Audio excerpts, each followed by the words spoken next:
Hello everyone, I am Radhika. Welcome to Chapter Hunt. Today we'll do Class 7 History Chapter 6 Towns, Traders and Craftsperson. This is part 2 video. Please watch part 1 video of this chapter if you have not seen to get the complete understanding of the chapter and score good marks. So let's get started. What is Bidri? The craftsperson of Bidar were so famed for their inlay work in copper and silver that it came to be called Bidri. Bidri के craft person जो थे ना वो बहुत famous हो गए थे. Y? क्योंकि उनका जो इनले वर्क था कॉपर एंड सिल्वर पे वो बहुत अच्छा होता था एंड इसको बोलते थे बिदरी. इनले वर्क का मतलब होता है जैसे मेटल के ऊपर खोदा खादी कर दी जाती है, ऊपर से उसकी नक्काशी की जाती है या आप बोल सकते हो उसके ऊपर कुछ एम्बेडेड करा जाता है और वो बहुत ही इंट्रिकेट पैटर्न्स होते हैं. इसको बोला जाता है Bidri. How important were craftsperson for the building and maintenance of temples? Now, craftsperson were important for the building and maintenance of temples. The Panchalas or Vishwakarma community consisting of goldsmith, bronzesmith, blacksmith, masons and carpenters were essential to the building of temples. Similarly, weavers such as Saliyar or Kakilorers emerged as prosperous communities making donations to temples. अब दो communities बहुत famous हो गई थी इसमें. एक तो पांचालास या उसको क्या बोलते थे विश्वकर्मा. इसमें कौन आते थे? गोल्ड स्मिथ जैसे सुनार मतलब हुआ. ब्रॉन्ज स्मिथ कौन होते थे? जो कांसे का काम करते थे. ब्लैक स्मिथ जो कि लोहे का काम करते थे. मेजन आप लोग को पता है जो कंस्ट्रक्शन का काम करते हैं. कारपेंटर्स जो लकड़ी का काम करते हैं. अब इन सब लोगों की जरूरत कहाँ होगी? कहाँ पे इनका की रोल होगा? टेम्पल में. तो टेम्पल बनाने में और palaces, tents, reservoirs, big buildings बनाने में. अब यहाँ से जो टेक्सटाइल्स जो प्रोड्यूस होता था वो एक्सपोर्ट होता था. यही रीजन था कि जो वीवर कम्युनिटी थी बहुत इंपॉर्टेंट हो गई थी. साउथ इंडियन वीवर्स जैसे सालियार या खाक्योकर्स जो कपड़ा वीव करते थे इनके पास बहुत पैसा था, इसीलिए they use to donate to the temples. Why? And इसके क्या फायदा होता था? It increased their social status. Okay, give an account of decline of Murshidabad. Murshidabad जो कि वेस्ट बंगाल में on the banks of Bhagirathi rose to prominence as a centre for silk and became the capital of Bengal in 1704. The city declined in the course of the century as the weavers faced competition from cheap mill-made cloth from England. Murshidabad एक बहुत बड़ा cultural centre होता था waste Bengal में Bhagirathi river के पास. 1704 में ये बंगाल की कैपिटल थी. अब मुर्शीद कुली खान के नाम से ये मुर्शिदाबाद नाम पड़ा था. पहले यहाँ के जो कॉटन वीवर्स, सिल्क वीवर्स बहुत हिट थे, मतलब बड़े फेमस. बट बाद में इंग्लैंड में इंडस्ट्रियल एवोल्यूशन हुआ, क्लॉथ चीप आया एंड इसके वजह से यहाँ के जो वीवर्स थे उनको एक कंपटीशन फेस करना पड़ा और यही रीजन था डिक्लाइन होने का मुर्शिदाबाद का. Where is Hampi located? Hampi is located in the Krishna Tungabhadra basin which formed the nucleus of Vijayanagar Empire founded in 1336. अब हम्पी एक सेंटर था. विजयनगर एम्पायर को जो बनाना था वो था 1336 में. Krishna river and Tungabhadra river के बेसन में ये हम्पी सिटी लोकेटेड थी. आपको उसकी जगह पता नहीं कि हम्पी कहाँ पे लोकेटेड थी. ये छोटे छोटे क्वेश्चंस आपके एमसीक्यूज में भी आ जाते हैं. Now how was the architecture of Hampi distinctive? कैसे बिल्कुल अलग था सबसे? Architecture of Hampi was distinctive in several ways. बहुत सारे रीजन्स थे. The Hampi was a well fortified city. No mortar or cementing agent was used in the construction of these walls and the technique followed was to wedge them together by interlocking. The buildings in the royal complex had splendid arches, domes and pillared halls with niches for holding sculptures. They also had well-planned orchards and pleasure gardens with sculptural motifs such as the lotus and corbels. Hampi was well fortified. इसका मतलब क्या हुआ, चारों तरफ से दीवारें बनी हुई थी, इसको अटैक करना बहुत मुश्किल था. मोस्ट इंटरेस्टिंग पार्ट था कि इन दीवारों को बनाने के लिए किसी भी तरह का सीमेंट या मॉर्टर को यूज नहीं किया गया था. यहाँ पे ब्रिक्स को जो लगाया जाता है वो इंटरलॉकिंग करी गई थी एंड इमेज भाई बिना किसी सीमेंटिंग. अब वो भी समझो, इमेजिन करो, बिना किसी सीमेंटिंग एजेंट के. विजयनगर एम्पायर की जो कंस्ट्रक्शन थी वो बहुत ग्रेट थी. क्या स्कल्पचर्स थे, जहाँ की स्कल्पचर मतलब जहाँ की मूर्ति बनाई जाती थी, उनके लिए निचेस बनाए जाते थे. निचेस का मतलब क्या होता है, एक प्लेटफॉर्म जिसके ऊपर आप मूर्ति रख सकते हैं. So what we can say is that the architectural development बिल्कुल पीक पे था. यहाँ पे गार्डनिंग भी स्टार्ट हो गई थी. जैसे कि आप बोलो मोटिव्स, मोटिव मतलब कोई पैटर्न, लाइक लोटस बना दिया गया, इनग्रेव कर दिया गया वॉल के ऊपर, कोई भी जैसे कॉर्बल में जैसे लीव्स एक्सेट्रा, ऐसे डेकोरेशन करा जाता था. तो इसीलिए हम बोलते हैं कि आर्किटेक्चर जो हम्पी का था बहुत ही डिस्टिंक्टिव था. ना, how was Hampi during the 15th to 16th centuries and what led to its destruction? Between 15th to 16th century, Hampi was in its heyday. It emerged as an important commercial and cultural activities. A collective Muslim merchant group called Moors, Chettis and agents of European traders such as the Portuguese visited the markets of Hampi. Temples in Hampi were the hub of cultural activities. Temple dancers called Devadasis performed before the deity, royalty and masses in many pillared halls in the Virupaksha. Virupaksha का मैंने bracket में क्या लिखा है, form of Shiva temple. तो आपको पूछा जा सकता है कि विरूपक्षा क्या है, फॉर्म ऑफ शिवा टेम्पल. अगर बोले देवदासीज का मतलब क्या होता है, 1 मार्कर क्वेश्चन में, तो यू शुड नो देवदासीज का मतलब क्या होता है, टेम्पल डांसर्स. बड़े क्वेश्चन में से छोटे छोटे क्वेश्चंस को याद करो, मार्क करो, ताकि आप 1 मार्कर वाले क्वेश्चंस में कम से कम आप लूज नहीं करें marks. The Mahanavami festival or the Navratri was one of the most important festivals celebrated at Hampi. अब इसमें सिर्फ ये तो बड़ा वाला क्वेश्चन जिसमें हमने 4-5 पॉइंटर्स दिखे हैं. अगर आपको आ जाए the most important festival of Hampi, तो आपको पता होना चाहिए कि कौन सा, Mahanavami festival. Then Hampi fell into the ruin after the defeat of Vijayanagar in 1565 by the Deccan Sultans. अब हमने ये देखा है कि कमर्शियल एक्टिविटीज हम्पी में बहुत ही 15-16 सेंचुरी में हम्पी अपने टॉप पे था. यहाँ पे अब आपने देखा मुस्लिम मर्चेंट्स जो मोर थे, चेटीज थे, पोर्चुगीज, ये सब आया करते थे ट्रेड के लिए. बहुत सारी चीजें खरीदी और बेची जाती थी.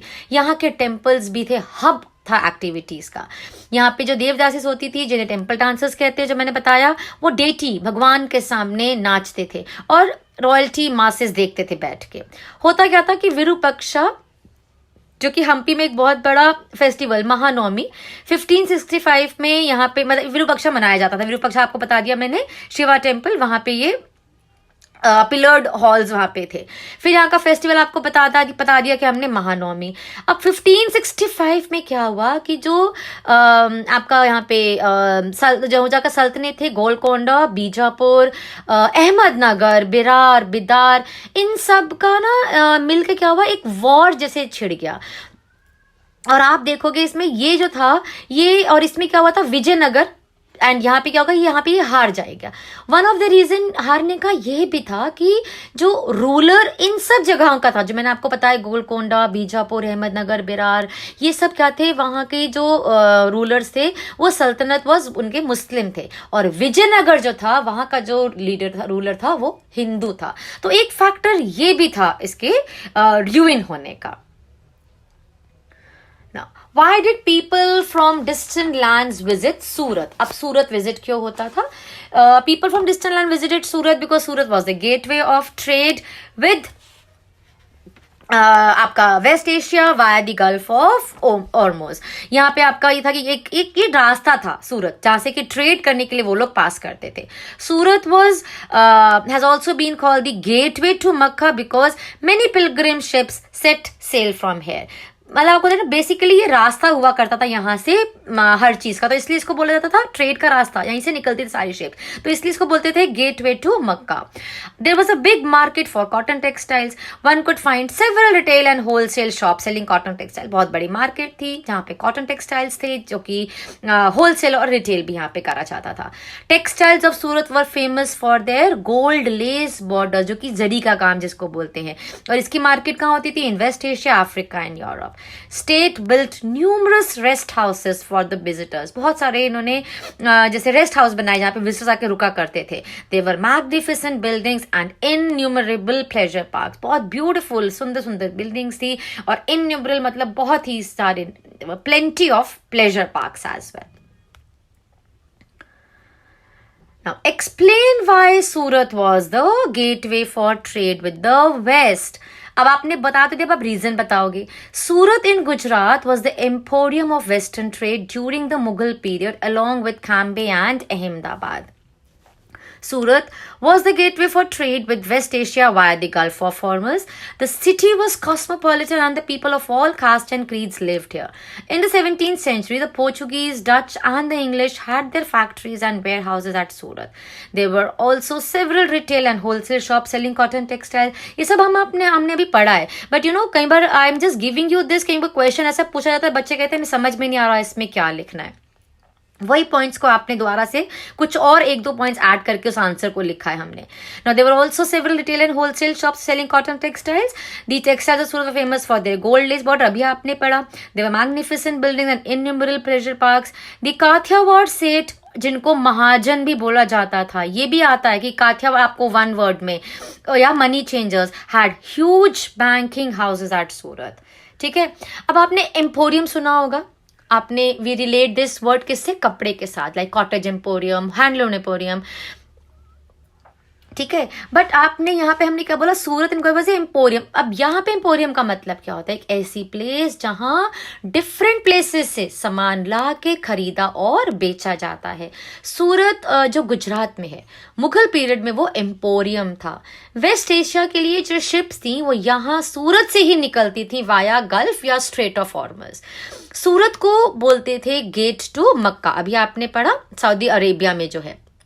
सूरत को कॉस्मोपॉलिटन सिटी बोलते थे। इसका मतलब क्या हुआ कि हर कास्ट क्रीड के लोग यहाँ मिलजुल कर रहते थे। आपने पढ़ा ना एग्जाम्पल, पोर्चुगीज, डच, इंग्लिश, सभी यहाँ पे मिलजुल कर रहते थे। और यहाँ पे जो था जरी का काम बहुत फेमस था। और हमने क्या देखा? काठियावाड़ या जिनको महाजन बोला जाते थे, उनका भी यहाँ पे बहुत बड़े बड़े बैंकिंग हाउसेस थे। तो इसलिए हम बोलते हैं कि सूरत जो था वो गेटवे फॉर ट्रेड था वेस्ट के लिए।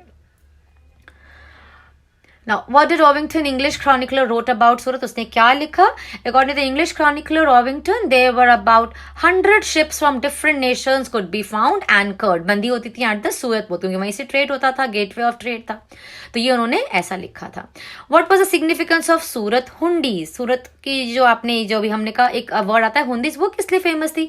सूरत hundis were honoured in far off markets of Cairo in Egypt, Basra in Iraq and Antwerp in Belgium. Surat की हुंडी वर्ल्ड वाइड फेमस थी। हुंडी क्या होती है? उसमें एक ना रिटन रिकॉर्ड होता था।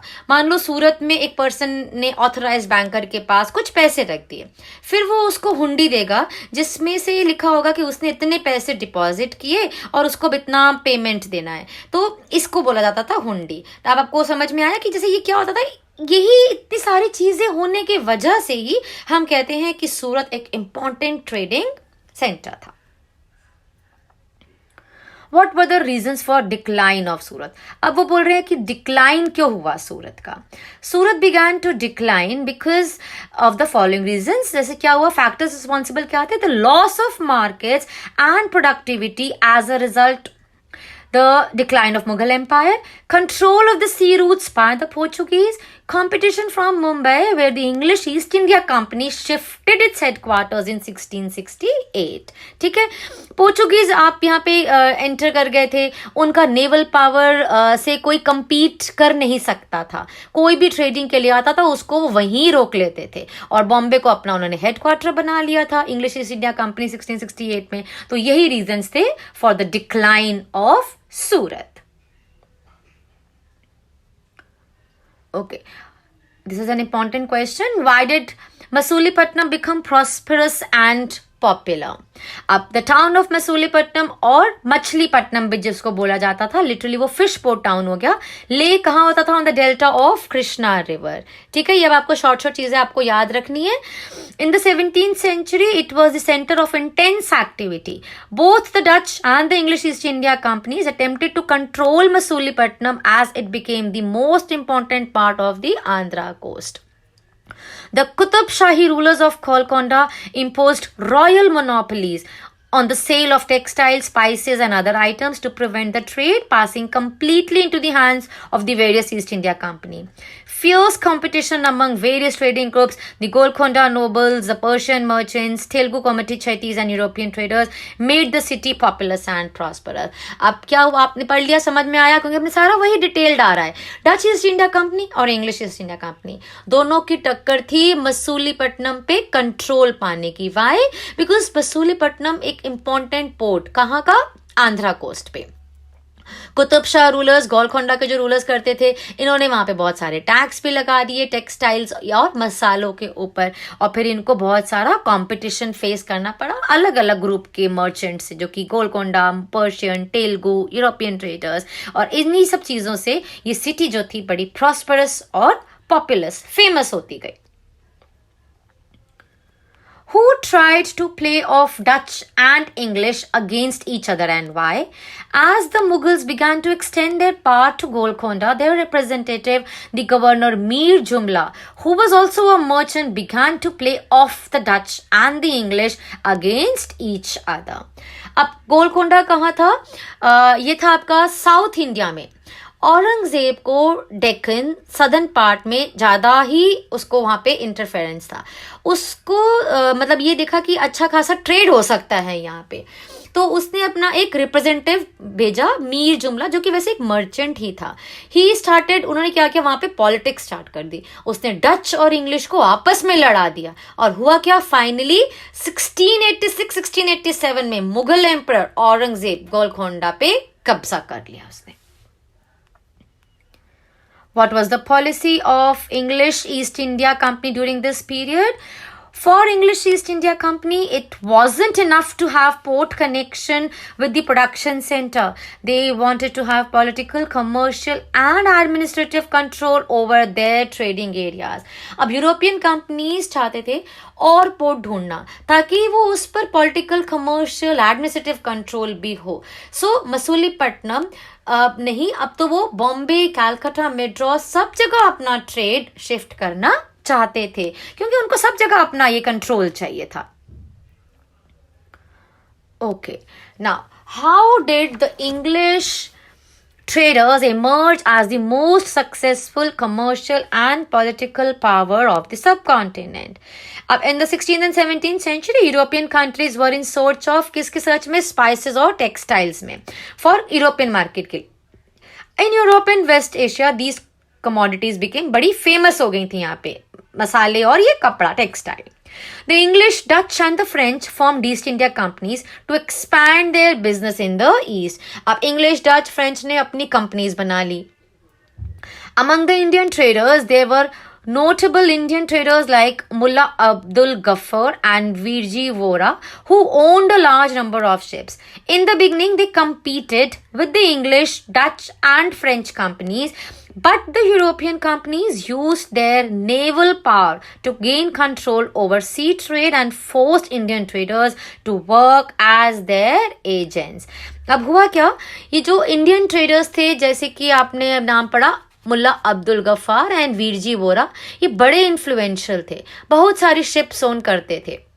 अब यूरोपियन कंपनीज अपना नेवल पावर्स को स्प्रेड कर रहे थे। इन यूरोपियन कंपनी से जीतने की पावर नहीं थी इंडियन ट्रेडर्स में, एंड इसलिए क्या हुआ, दीज इंडियन ट्रेडर्स, इनको क्या करा गया, इनको एजेंट या नौकर बनकर ही उन काम करना पड़ता था। और एंड में क्या हुआ था, इंग्लिश, इसी तरह से इंग्लैंड हो गया, जो एमर्ज हो गया as a powerful power. Finally the English emerged as the most successful commercial and political power in the sub continent. तो इसका यही हुआ कि जो इंग्लिश था यही सबसे पावरफुल होके पावर बन गया था सब कॉन्टिनेंट में। how did the Indian crafts person lose their independence? या इसका ये भी क्वेश्चन बन सकता है कि how did the system of advances snatch the freedom of the, उनकी आज़ादी कैसे खींची गई? Initially, Indian crafts and textiles were in great demand in the European textiles. As a result, the English began to make attempts to control the Indian craftsperson by appointing Indian traders as their agents. They introduced a system of advances under which the weavers had to weave cloth which was only and already promised to European agents. They no longer were able to sell their own cloth or weaving their own patterns. Thus, the Indian craftsperson lost their independence. Indian textile बहुत popular थे, but European companies dominate करने लग गई थी और वो बोली कि आपको हमारे हिसाब से ही कपड़े बनाने हैं, हमारे ही डिज़ाइंस बनाने हैं, एडवांसेस भी उस पर लगा दिए गए थे. तो अल्टीमेटली क्या हुआ कि जो हमारे वीवर्स थे उनको अपना काम करने का कोई फ्रीडम रहा ही नहीं, उनकी फ्रीडम स्नैच कर ली गई. How did Bombay, Calcutta and Madras rise in the 18th century? The 18th century saw the rise of Bombay, Calcutta and Madras. Crafts and commerce underwent major changes as merchants and artisans like weavers were moved into the black towns established by the European companies within the new cities, क्योंकि उनकी freedom खत्म हो गई थी. The blacks or the native traders and craftspersons were confined there. वहीं पर ही उनका उतना ही एरिया कन्फाइन कर दिया गया और जो वाइट रूलर्स थे उन्होंने पूरा यहाँ पे क्या कर लिया, ऑक्यूपाइड द सुपीरियर रेजिडेंसीज, जो हायर रेजिडेंसीज थी कहाँ की, फोर्ट सेंट जॉर्ज इन मेड्रास और दूसरी जगह कौन सी, फोर्ट सेंट विलियम इन कैलकाटा. इसलिए यहाँ इसी से दोनों चीजों से पता लगता है कि जो बॉम्बे, कैलकाटा एंड मेड्रास जो थे ये 18th सेंचुरी में भी इनका importance, it show great rise in that. So we finished this chapter. Thanks for watching. I hope you liked it. Please subscribe and share the video if you found it useful. Take care. Be safe. I'll see you soon in my next video. Till then, bye-bye.